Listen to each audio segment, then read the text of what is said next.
ഒരു മുസ്ലിമായ മനുഷ്യന് ഒരിക്കലും ഒഴിവാക്കാൻ പാടില്ലാത്ത ഇബാദത്താണ് 5 വക്ത് നിസ്കാരം എന്നുള്ളത്.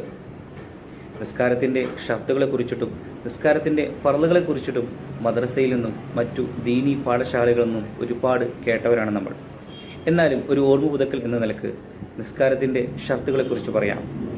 നിസ്കാരത്തിന് 5 ഷർത്തുകളാണുള്ളത്. 1, അശുദ്ധികളിൽ നിന്ന് ശുദ്ധിയാവുക. അശുദ്ധി 2 തരമുണ്ട് നമുക്കറിയാം.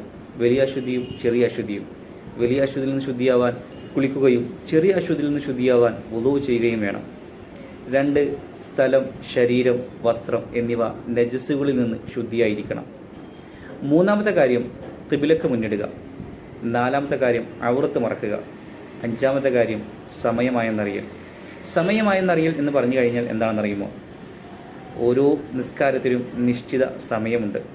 ളുഹർ നിസ്കാരത്തിന്, അസർ നിസ്കാരത്തിനും, ഇശാ നിസ്കാരത്തിനും, മഗ്രിബിനും, സുബ്ഹിക്കും ഓരോ നിസ്കാരത്തിനും ഒരു നിശ്ചിത സമയമുണ്ട്. ആ നിശ്ചിത സമയം ആയെന്ന് അറിയലാണ് സമയമായെന്ന് എന്നറിയൽ കൊണ്ടുള്ള ഉദ്ദേശം.